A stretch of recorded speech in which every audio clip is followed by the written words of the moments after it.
இன்றைக்கி நம்ம வெஜிடபிள் பிரியாணி பண்ண போகிறோம். அதுக்கு தேவையான காய்கறிகள் என்னென்ன: கேரட், ப்ரோக்கோலி, பீஸ், அப்புறம் sweet potato, regular potato, soya beans, இது எல்லாத்தையும் எடுத்துக்கிறோம். அடுத்து நமக்கு இதுக்குரிய மசாலா ஐட்டம்ஸு. முதல்ல வெங்காயம் ஒரு சாப் பண்ணிக்கணும், 2 ஆனியன் தக்காளி சாப் பண்ணிக்கணும், ginger garlic paste, whole garam masala, அப்புறம் 1 கப் கர்டு. மெயினாக அது கூட காலிஃப்ளவர், ஒரு ஃபுல் காலிஃப்ளவர் ஷ்ரெட் பண்ணி வச்சுக்கிடணும்.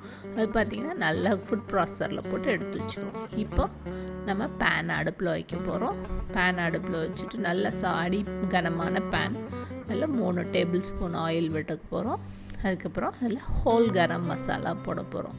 ஹோல் கரம் மசாலா என்னென்னா, முதல்ல ஸ்டார் அனீஸ், பட்டை, இது கல்பாசி, அப்புறம் மெயினாக சோம்பு, ஏலக்காய், இதுதான் நம்ம போடுறது. இது போட்டு வதக்கும் போதில் ஆனியன் போடணும்.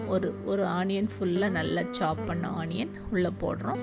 ஸோ ஆனியன் ஒரு 10 to 20 செகண்ட்ஸ் நல்லா வதக்குறோம். ஒன்ஸ் அந்த கலர் சேஞ்ச் ஆகுது அப்படின்னா அது கூட 2 கருவேப்பிலை இப்போதைக்கு போட போகிறேன். ஸோ ஒரு கொத்தல் கருவேப்பிலை போட்டுட்டு கொஞ்சம் நேரம் வதக்குங்க. அந்த லோ ஃப்ளேமில் இல்லை மீடியம் ஃப்ளேமில் வச்சு நல்லா வதக்கணுமா வதக்கிட்டு இருக்கோம். ஸோ மீடியம் ஃப்ளேமில் வதக்கினோடனே இப்போ ஜிஞ்சர் கார்லிக் பேஸ்ட்டு ஆட் பண்ணுறோம். ஸோ ஜிஞ்சர் கார்லிக் பேஸ்ட்டு பொறுத்தளவுக்கு அடி பிடிக்காமல் கொஞ்சம் நல்லா கைவிடாமல் கிண்டிக்கிட்டே வதக்குங்க. எல்லாமே மீடியம் ஃப்ளேமில் வச்சுக்கிடலாம். அடுத்து நம்ம புதினா ஆட் பண்ணணும். ஸோ புதினாவும் பார்த்திங்கன்னா அடியில் ரொம்ப ஒட்ட விட்டுறாதீங்க, கருகாமல் நல்லா கிண்டி விட்டுக்கோங்க.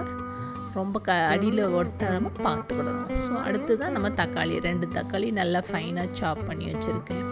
இது நல்லா மெஷியாகிற அளவுக்கு நம்ம வதக்கிக்கிடணும். இது ரொம்ப இந்த தோல் மட்டும்தான் தெரியணும், பழம் தெரியாத அளவுக்கு நல்லா மெஷியாக நான் கொஞ்சம் மீடியமில் வச்சு குக் பண்ணிக்கிட்டே இருந்தோம்னா நல்லா வதங்கிடும். அடுத்து அதில் சால்ட், அந்த தக்காளி வதங்கிறதுக்காக கொஞ்சம் சால்ட் ஆட் பண்ணிக்கிறோம். ஸோ இப்போ மசாலா ஐட்டம், சில்லி பவுடர், மஞ்சள்தூள், அடுத்து கரம் மசாலா, இது ஹோம் கரம் மசாலா, அப்புறம் சீரகப்பொடி, இது எல்லாமே உள்ளே போட்டு நல்லா அதை குக் பண்ணிக்கோங்க. மிக்ஸ் பண்ணி எடுத்துக்கலாம். நல்லா ஒரு 1 மினிட் லோ ஃப்ளேமில், இந்த மசாலா எப்போ ஆட் பண்ணுறீங்களோ அப்போ லோ ஃப்ளேமே வச்சு முடிஞ்ச அளவுக்கு கொஞ்சம் நேரம் நல்லா வேக விடணும். ஸோ நல்லா வெந்ததுக்கப்புறம் இதில் இப்போ நம்ம நல்லா கிண்டி விட்டாச்சு. நல்லா வெந்ததுக்கப்புறம் இப்போ தயிர், 1 கப் தயிர், ஒரு 100 ml கிட்ட இந்த தயிர், நல்லா கட்டி தயிராக ஆட் பண்ணுறோம். ஸோ அந்த கட்டி தயிர் நல்லா ஆட் பண்ணோடனே நல்லா கிண்டி விட்டுக்கோங்க. நல்லா அந்த பிரிஞ்சு எண்ணெயோடு சேர்த்து பிரிஞ்சு வர்ற அளவுக்கு நல்லா அது குக் ஆகணும்.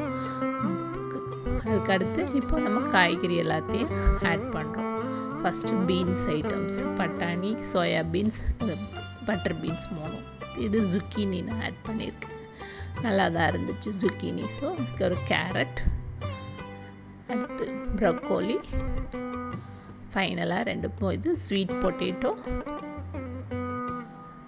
அண்ட் ரெகுலர் பொட்டேட்டோ, இது 2ஐயும் சேர்த்து ஆட் பண்ணியாச்சு. இப்போ நல்லா ஃபைனாக நல்லா கிண்டி விடுங்க முதல்ல. ஸோ நல்லா கிண்டி விட்டதுக்கப்புறம் இந்த மாதிரி ஃபுல்லு மிக்ஸ் ஆனது நல்லா மசாலாவோட ஒரு கோட்டாட இருக்கும். ஸோ அதில் நம்ம இப்போ கொஞ்சம் நேரம் ஒரு 100 ml வாட்டர், அந்த காய்கறி வேகிறதுக்காக நம்ம ஒரு 100 ml வாட்டரை அதில் ஆட் பண்ணி நல்லா கிண்டணும். ஸோ இது எல்லாமே நீங்கள் மீடியம் ஃப்ளேமில் வச்சு குக் பண்ணால் நல்லது. ரொம்ப ஹை ஃப்ளேம்லன்னா சீக்கிரமே தண்ணி வற்றி காணாமல் போயிடும். அதனால் மீடியம் ஃப்ளேம்லேயே வைங்க. அடுத்து எல்லாத்துக்கும் இந்த ஹோல் பிரியாணிக்கு தேவையான அளவுக்கு உப்பு, நம்ம காலிஃப்ளவர் போட போகிறோம், காலிஃப்ளவர் ஒரு ஃபுல் காலிஃப்ளவர் போட போகிறோம், அதுக்கும் சேர்த்து இந்த உப்பு கரெக்டான அளவாக இருக்கும். ஸோ அந்த தண்ணி ஊற்றுனதுலேயே வச்சு ஒரு மீடியம் ஃப்ளேமில் வச்சு இந்த காய்கறி எல்லாம் நல்லா வேகிறதுக்கு கொஞ்சம் நேரம், ஒரு மினிமம் ஒரு 15 to 20 மினிட்ஸ் ஆகும். ஸோ லோ ஃப்ளேமில் மீடியம் ஃப்ளேமில் வச்சு நல்லா மூடி போட்டு அப்பப்போ கிண்டி விட்டுக்கோங்க. தண்ணி எவ்வளோ இருக்குங்கிறத செக் பண்ணுறதுக்காக பார்த்துக்கிட்டே இது பண்ணணும். இல்லைன்னா ரொம்ப அடியில் ஒட்ட ஆரம்பிச்சிருச்சுன்னா காய்கறி வேகாமலே ஒட்டிடும். ஸோ அதுக்காக மீடியமாக நான் 20 மினிட்ஸ் வச்சு குக் பண்ணேன். பொட்டேட்டோ தான் என்னோட இது பண்ணுறது. ஸோ பொட்டேட்டோ நல்லா குக் ஆகிடுச்சு, மற்ற காய்கறியும் ஓரளவு குக் ஆகிடுது. ஸோ இப்போ நம்ம காலிஃப்ளவர் ஆட் பண்ணுறோம். ஸோ காலிஃப்ளவர் ஆட் பண்ணோடனே நல்லா மிக்ஸ் பண்ணிக்கோங்க. ஸோ நல்லா மிக்ஸ் பண்ணுறோம். மிக்ஸ் பண்ண உடனே இனிமேல் மெயினாக வந்து காலிஃப்ளவருக்கு நம்ம எந்த ஒரு தண்ணியும் ஊற்ற வேண்டாம். ஏன்னா காலிஃப்ளவர்லேருந்தே நமக்கு தண்ணி வந்துக்கிட்டே இருக்கும். எல்லாமே காய்கறி தான். ஸோ அதுவே தண்ணி நிறையா ரிலீஸ் பண்ணும். நம்ம குக் பண்ண வேண்டியது கவனமாக குக் பண்ண வேண்டியது மட்டும்தான். ஸோ லோ ஃப்ளேம் அல்லது மீடியம் ஃப்ளேம். லோ ஃப்ளேம்லன்னா நல்லாவே வரும். மீடியம் ஃப்ளேமில் வச்சிங்கன்னா அடியில் ஒரு தவா வைங்க. தவா வச்சுட்டு அது மேலே வச்சோம்னா அது ஈவனான ஹீட்டும் கொடுக்கும்.